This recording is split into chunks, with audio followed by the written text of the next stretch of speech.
বিসমিল্লাহির রহমানির রহিম, আলহামদুলিল্লাহি রাব্বিল আলামিন ওয়াসসালাতু ওয়াসসালামু আলা সাইয়্যিদিল মুরসালিন, আম্মা বাদ। আসসালামু আলাইকুম ওয়া রাহমাতুল্লাহি ওয়া বারাকাতুহু। জাগো নিউজের বিশেষ আয়োজন জাগো ইসলামের আজকের পর্বে আপনাদেরকে স্বাগত জানাচ্ছি। আমি ওমর ফারুক ফেরদৌস। আজকে আমাদের অনুষ্ঠানের বিষয় হলো যাকাত আদায়ের গুরুত্ব এবং মাসাইল। এই বিষয়ে গুরুত্বপূর্ণ আলোচনার জন্য আমাদের মধ্যে উপস্থিত রয়েছেন জামিয়া শরঈয়া মালিবাগের প্রধান মুফতি আব্দুস সালাম। শায়েখ, আপনাকে স্বাগত জানাচ্ছি আমাদের অনুষ্ঠানে। ধন্যবাদ, শুকরান। শায়েখ, আজকে আমাদের আলোচনার বিষয় হলো যে যাকাত আদায়ের গুরুত্ব। ইসলামে যাকাত আমরা জানি যে একটা ফরজ আমল এবং এটার যে পদ্ধতি আছে এই বিষয়ে যদি আমাদেরকে একটু বলতেন। ধন্যবাদ আপনাকে। আসলে মাহে রমাদান আমাদেরকে আত্মশুদ্ধির সবক শেখায়। আত্মশুদ্ধির মধ্যে যদি আমার ধন সম্পদের মহব্বত এবং এর আগ্রহ ভেতরেই থেকে গেলো, আমি দান খয়রাত করার দিকে হাত প্রসারিত না করলাম, তাহলে তো আত্মশুদ্ধি হলো না। কোরআনে কারিমে আল্লাহ রাব্বুল আলামিন ইরশাদ করেছেন, ওমাই ইউকা শুহা নাফসিহি ফাউলাইকা হুমুল মুফলিহুন। যারা অন্তরের কৃপণতা থেকে রক্ষা পেল, নিজেকে বাঁচাতে পারল, তারাই সফলকাম হবে। এই জন্য আল্লাহ রাব্বুল আলামিন যেমন আমাদের শারীরিক ইবাদত হিসাবে সালাতকে যখনই উল্লেখ করেছেন কোরআনে কারিমে, একসঙ্গে আবার ওয়া আকিমুস সালাতা ওয়া আতুজ যাকাহ, মানে একটাকে আরেকটার কারিন বলা হয়। মানে যখনই সালাতের কথা এসেছে তখনই আবার যাকাতের কথা। যে শুধু কোনো মুসলমান এটা ভেবে যেন আনন্দিত না হয় যে আমি আমার শারীরিক ইবাদত তো করেছি আর তাকওয়া অর্জিত হয়ে গেছে, বরং যতক্ষণ পর্যন্ত ধনসম্পদের মোহ তার ভেতর থেকে না যাবে ততক্ষণ পর্যন্ত সে সফল হতে পারবে না। এই জন্য আল্লাহ রাব্বুল আলামিন যাকাতের বিধান দিয়েছেন। যাকাত একটা মানুষের, একজন ধনী ব্যক্তির সম্পদের মধ্যে নির্দিষ্ট পরিমাণ সম্পদ বা একটা নির্দিষ্ট পরিমাণের লট, যেই লটকে আমাদের পরিভাষায় যে 7.5 ভরি স্বর্ণ অথবা 52.5 ভরি রূপার সমতুল্য অর্থ, বা এই ভরি রূপা যদি কারো কাছে থাকে, তাহলে শুধু স্বর্ণ থাকলে 7.5 ভরি স্বর্ণ, শুধু রূপা থাকলে 52 ভরি রৌপ্য। কিন্তু যদি টাকা পয়সা মিক্স থাকে, যে আমার কাছে মাত্র 1 ভরি স্বর্ণ আছে অথচ 1000 টাকা আছে, তাহলে পুরোটাকে রূপার দামে মিলিয়ে দরিদ্র মানুষদের, ফকির মিসকিনদের কল্যাণার্থে আমাকে যাকাত বের করতে হবে। 7.5 ভরি ওই ক্ষেত্রে যেখানে শুধু টাকা করে কিছু নেই, শুধু স্বর্ণ আছে। আবার অন্য যদি কিছু থাকে, যে কিছু রূপা আছে কিছু স্বর্ণ আছে, তখন আবার রূপার দাম যা হয় বাজার দর, সেটাকে মিলিয়ে তাকে যাকাত দিতে হবে। অর্থাৎ এখানে মুখ্য বিষয় হলো গরিবদের, দরিদ্র শ্রেণী, ইয়তীম মিসকিন অনাথ, যাদের খাত কোরআনে কারিমে 8টি খাত উল্লেখ করা হয়েছে, তাদের যেটা কল্যাণ করা হয়। তো এখন যদি আমি দেখি যে 7.5 ভরি স্বর্ণ আমার কাছে 5.5 ভরি আছে, কিন্তু 1 লাখ টাকা আছে বা 10,000 টাকা আছে, তাহলে এই 10,000 টাকা আর ওই 5 ভরি বা 2 ভরি যা আছে, এটাকে টাকায় রূপান্তরিত করে যদি রৌপ্যের দামে এসে যায়, তাহলে তাকে যাকাত অবশ্যই দিতে হবে। এটা একটা এই কারণে যে কাইলা ইয়াকুনা দুলাতাম বাইনাল আগনিয়া মিনকুম, যাতে সম্পদ শুধু ধনিক শ্রেণীর মধ্যে আবর্তিত হইতে না থাকে। ওফি আমওয়ালিহিম হাক্কুম মালুম লিসসাইলি ওয়াল মাহরুম, যে আমি যে ধন দিয়েছি, আল্লাহ রাব্বুল আলামিন ইরশাদ করেন যে তাদের এই ধনীদের ধনের মধ্যে যারা বঞ্চিত বা ভিক্ষুক যাচনাকারী, তাদের একটা নির্দিষ্ট অংশ রয়েছে, সেই অংশটার নামই হলো যাকাত।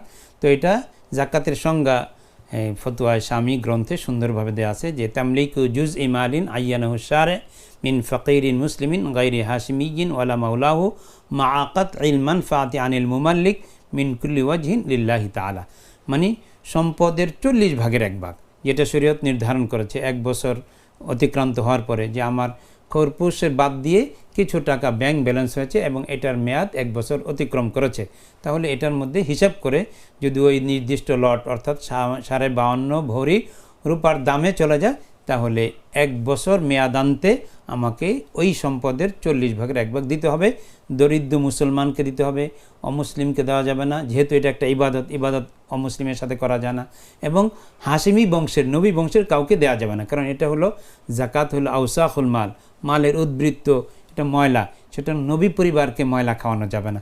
এবং এতে করে যে ব্যক্তিকে দেওয়া হচ্ছে তার থেকে কোনো রকম উপকারিতা, যে আমার বাসায় বুয়া কাজ করে, মাসে 10,000 দিতে হয়, তো জাকাত থেকে দিয়ে দিলাম 10,000, তো এটা তো জাকাত আমার পকেটেই এসে গেল।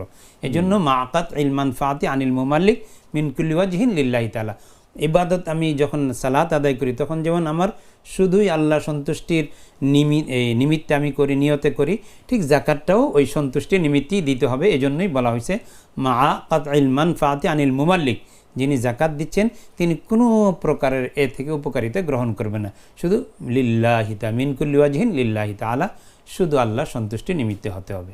আমাদের এখানে যে টাকার অঙ্কটা, এটা কি রূপার নেসাবে করলে ভালো হয় নাকি স্বর্ণের নেসাবে করলে? এটা আসলে রূপার নিসাবেই করতে হবে, যেহেতু মাসলাহাতুল ফকারা বা মানফাতুহুম, দরিদ্র মানুষের কল্যাণ কোনটার মধ্যে, তো বর্তমান রৌপ্য এবং স্বর্ণের মধ্যে অনেক ডিস্টেন্স, তো এই জন্য ছোট যেটা অর্থাৎ রূপা 52.5 ভরি এর দাম নির্ধারণ করলে অবশ্যই জাকাত এসে যায় এবং এতে করে দরিদ্র শ্রেণীর উপকার এবং কল্যাণ হয়, জন্য সেটা আমরা দিব। কিন্তু আরেকটা ব্যাপার হলো যে অনেক দরিদ্র শ্রেণীর উপর জাকাত এসে পড়ার সম্ভাবনা আছে কিনা? হ্যাঁ, এটাও একটা বিষয় যে অনেক দরিদ্র শ্রেণী যাদের রূপার এই পরিমাণ আছে তাদের উপর আবার জাকাত এসে যায়, এটাও একটা বিষয়।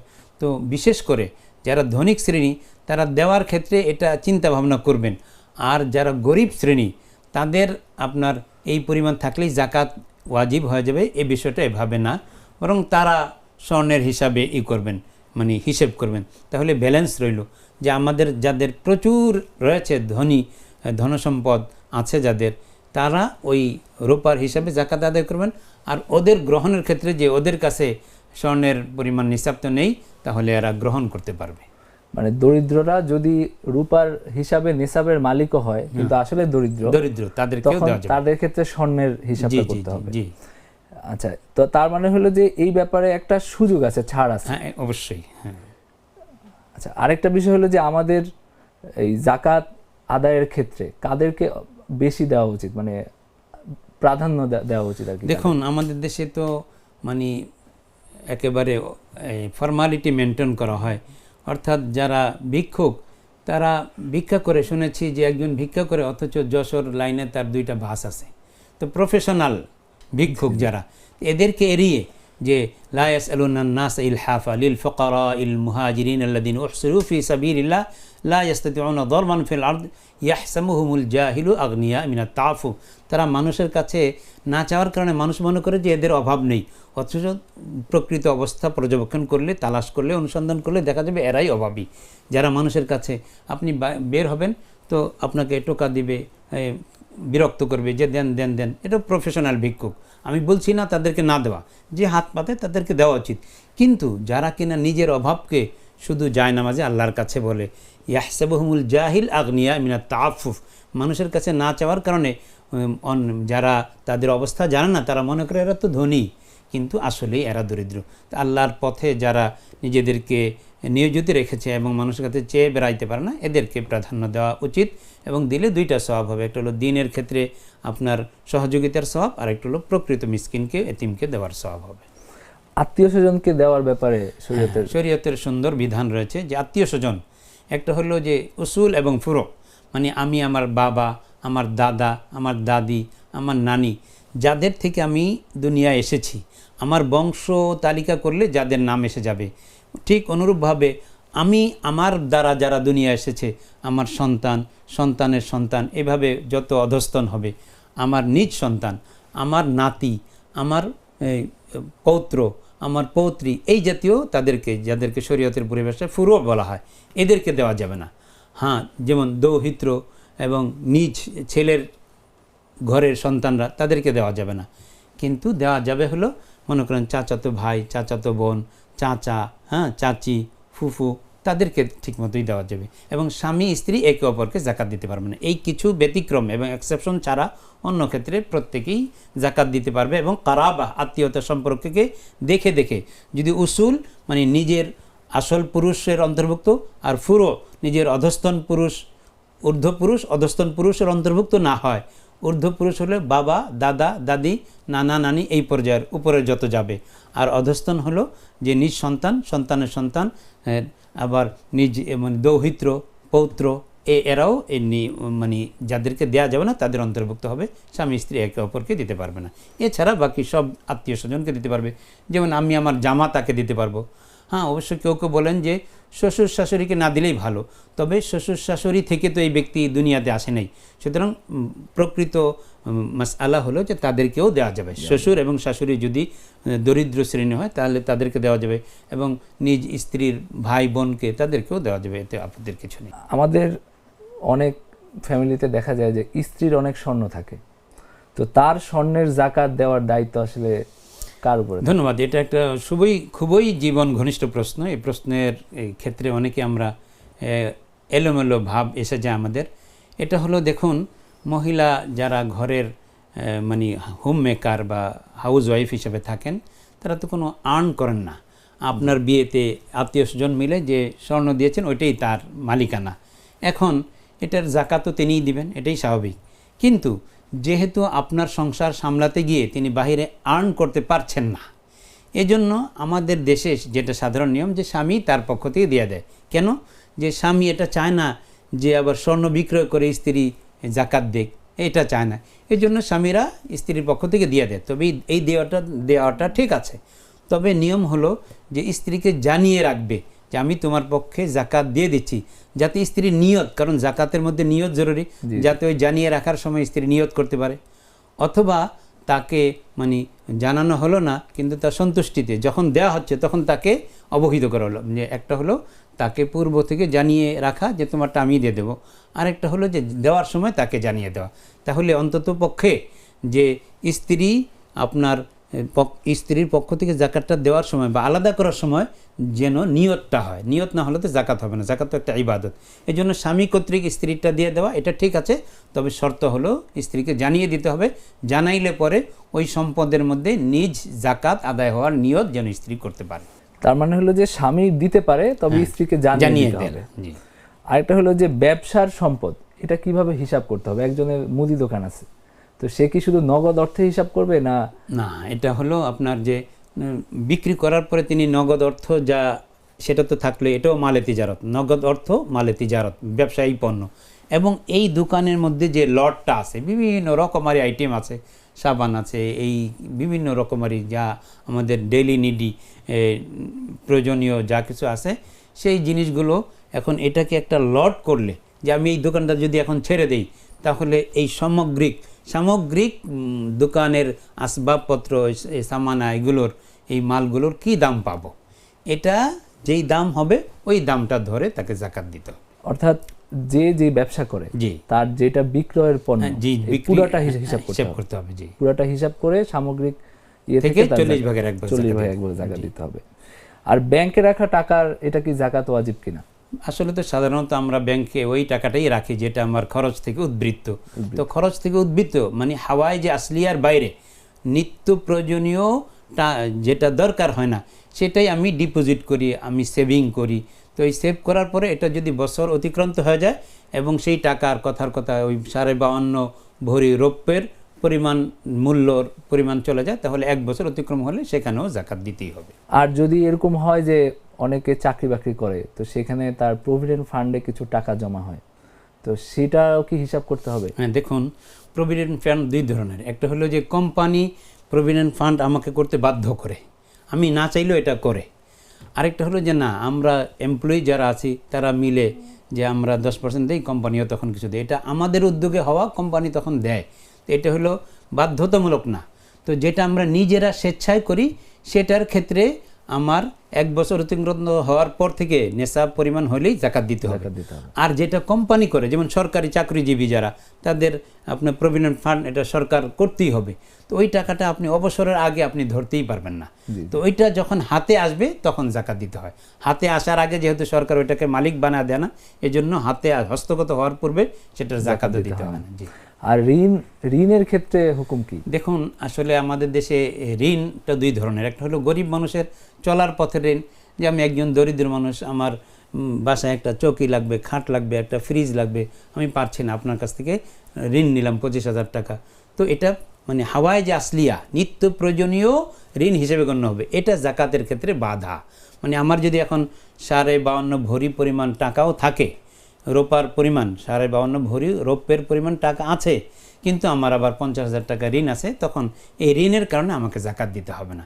কিন্তু আরেকটা হচ্ছে ইন্ডাস্ট্রি লোন, যে আমার আছে 2টা কোম্পানি, এখন আমি সরকার থেকে আরও 2টা লোন নিয়ে আরও 2টা কোম্পানি বাড়ালাম, বা আমার ব্যবসার পরিসর বাড়ালাম।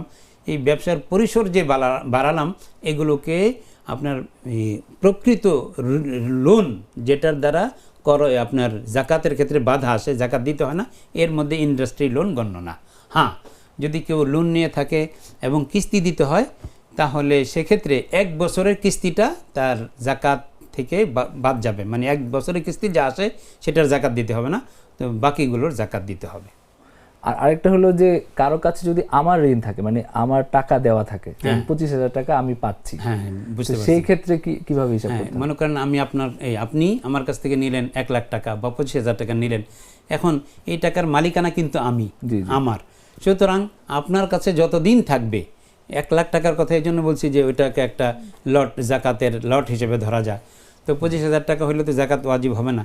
তো এখন এই 1 লাখ টাকা বা 50,000 টাকা বা কথার কথা যদি 25,000 টাকায়ও জাকাত ওয়াজিব হয়, যে ওই 25,000-এর পাশাপাশি আমার আরও আছে, তো এখন ওই টাকাটা আপনাকে আমি ঋণ দিয়েছি, আপনি মকরুজ ঋণগ্রস্ত, আর আমি হলাম ঋণদাতা, সুতরাং ওইটার মালিকানা আপনাকে দেওয়ার পরও আমি আছি, এজন্য আপনার কাছে থাকলেও মালিকানা যেহেতু আমার, আর মালিক হইলে ওটার জাকাত আমাকে ধরতে হবে, মানে হিসাব করতে হবে। অনেক সময় এরকম হয় যে এটা পাওয়ার আশা নেই, পাওয়ার আশা কম, তো সেই ক্ষেত্রে যদি পাওয়ার আশা একেবারেই না থাকে, তো সেই ক্ষেত্রে আপনার সেটা তো মানে নিজ থেকে খোয়া গেল। তো যে অনেক সময় দেখা যায় যে পাওয়ার আশা আছে, কিন্তু কবে পাবো এটা ঠিক ঠিকানা নেই, হইতে পারে 2 বছর পরে ওইটা যদি এমন হয়, তখন হাতে পাওয়ার পরে বিগত বছরে জাকাত দিলেও হবে, তবে দিতে হবে, এটা হলো মূল কথা। আর জাকাতের টাকা দিয়ে দরিদ্রদের চিকিৎসার ব্যয়, হ্যাঁ এটা তো হতেই পারে। কথার কথা, আমার একজন আত্মীয়, উনি মুস্তাহিককে জাকাত পাওয়ার উপযুক্ত ব্যক্তি, কিন্তু তার সঙ্গতি নেই। তো এখন যদি আমি তাকে বলি যে নাও তোমাকে জাকাতের 50,000 টাকা দিলাম, তার মনে কষ্ট আসবে, তা আমি তার খরচটা হসপিটালের বিলটা আমি দিয়ে দিলাম, আলহামদুলিল্লাহ। তো এদিক দিয়ে আমি নিয়ত করলাম এটা জাকাত থেকে দিলাম, যেহেতু সে জাকাতের উপযুক্ত খাত বা দরিদ্রের মধ্যে পড়ে, তাহলে এটাও জাকাত আদায় হয়। জাকাত দেওয়ার জন্য কি যাকে জাকাত দেওয়া হচ্ছে তাকে জানিয়ে দেওয়া? না, এটা অবশ্যই না, জানিয়ে দেওয়া। যিনি জাকাত দিচ্ছেন তার নিয়ত থাকা জরুরি, যে আমি এক আত্মীয় গরিব মানুষ, কথার কথা আমার ভাই আছে গরিব, আমি ধনী, আল্লাহ বানাইছেন, এখন ভাইয়ের সন্তানদেরকে ঈদ উপলক্ষে কাপড় চোপড় দিতে হবে, আমি 10,000 টাকার জাকাত নিয়ে নিয়ত করলাম যে এটা দিয়ে দিলাম, কিন্তু কাউকে বললাম না যে এটা জাকাতের থেকে, কারণ ওই মুহূর্তে ঈদ পার্বণে যদি আমি জাকাতের কথা বলি তাদের দিলে কষ্ট আসবে, বরং আমি গিফট আকারে দিলেও আলহামদুলিল্লাহ এটা জাকাত ওয়াজিব হয়ে যায়। বরং আপনার বাসায় কাজকর্ম করে বকশিশ দিতে হয়, আপনি 10,000 টাকা মাইনে দিলেন, ঠিক আছে, কিন্তু কিছু বকশিশ দিবেন, সেটাও যদি আপনি জাকাত থেকে কারণ দেন, আপত্তি নেই, কারণ দেওয়া জরুরি, জরুরি না, যেহেতু ওটা জরুরি না, এই জন্য এটা জাকাত থেকে দিলেও হবে। কিন্তু যেটা দেওয়া জরুরি, মাইনেটা, যে মাসের বেতনটা, সেটা আবার জাকাত থেকে দিলে চলবে না। এর মানে তো হলো যে ঈদের বকশিশও চাইলে জাকাত থেকে দেওয়া যাবে, তবে যাকে দেওয়া হচ্ছে সে মুস্তাহিকে জাকাত কিনা এটা নিরূপণ করতে হবে আগে। নাবালেগকে কি জাকাত দেওয়া যাবে? নাবালেগ শিশু যারা, হ্যাঁ, নাবালেগকে তো জাকাত দেওয়ার কোনো অসুবিধা নেই, কারণ নাবালেগদের জন্যই তো জাকাতের বিধান, যে তাদের প্রতিপালন কী হবে, যদি বিশেষ করে নাবালক আপনার ইয়েতিম হয়, তবে নাবালকের মালে জাকাত আসবে না। একজন ছেলে ছোট অবস্থায় তার বাবা অনেক সম্পত্তি রেখে গেছে, তো তার সম্পত্তির মধ্যে জাকাত আসবে না। কেন আসবে না? যে সে তো শরীয়তের বিধানের উপযুক্ত হয়নি, মোকাল্লাফ হইলে পরে তার বিধান, এই জাকাতের বিধান বা অন্যান্য শরীয়তের বিধান তার ক্ষেত্রে আবর্তিত হবে। জি। আর আরেকটা বিষয় হলো যে কোনো একটা শিশুকে যদি জাকাত দেওয়া হয়, যেমন আমরা ঈদের সময় বাচ্চাদের হাতে 100-200 টাকা দিই, তো সেই ক্ষেত্রে তো তার টাকাটা নষ্ট করে ফেলার সম্ভাবনা আছে। তো এরকম ক্ষেত্রে কি জাকাত থেকে এভাবে 100-200 টাকা করা যাবে? হ্যাঁ, কোনো অসুবিধা নেই। হ্যাঁ, এটা যদি মানে সর্বপ্রথম হলো যে আমি যাকে দিচ্ছি সে মুস্তাহিককে জাকাত কিনা এটা দেখে। আর যদি মনে করেন আমি যেই পর্যায়ের জাকাত দিই, আমার ভাইয়ের ছেলেটা ওই পর্যায়ে, তো তাকে জাকাত দিলে তো আমার হবে না। এই জন্য মুস্তাহিকের জাকাত কারো সন্তান থাকে, তাহলে তাকে ঈদ বকশিশ দিই, যেভাবেই দিই ওটা বকশিশ আকারে দিলেও হবে। আর জাকাতের টাকা বছরে একবারে দিয়ে দিতে হবে নাকি সারা বছর ধরে দেওয়া যায়? একবারে দিলে দরিদ্রদের কল্যাণ বেশি হয়, তবে সারা বছর ধরেও দেওয়া যাবে। তবে চন্দ্র বছর, যে কথার কথা এই বছরের রমজান মাসে আমি জাকাত দিলাম, তো রমজান আস্তে আস্তে এই শাবান শেষ হলো, আমার 1 বছর পুরো হয়ে গেল, এই রমজানে আবার নতুন বছর শুরু হবে। যদি এখন এই রমজানের পরে আরও 2 মাস পরে দেই, তাহলে 2 মাসের জাকাতও অ্যাড করতে হবে, মানে 12 মাসে জাকাত দিতে হবে। আর বছরটা সৌর বছর হবে না, চন্দ্র বছর হিসাব করতে হবে। চন্দ্র বছর সৌর বছরের মধ্যে 10 দিনের পার্থক্য থাকে, মানে চন্দ্র বছরের মধ্যে পুরা বছরের মধ্যে জাকাতটা আদায় করলেই হলো। জি, করলেই হবে। শায়েখ, আপনাকে অনেক ধন্যবাদ জাযাকুমুল্লাহ আহসানুল জাযা। গুরুত্বপূর্ণ প্রশ্নগুলোর উত্তর জি, দেওয়ার শুকরান। জন্য। জাগো নিউজের বিশেষ আয়োজন জাগো ইসলামের আজকের পর্ব এখানেই শেষ করছি। ওয়া আখিরু দাওয়ানা আনিল হামদুলিল্লাহি রাব্বিল আলামিন।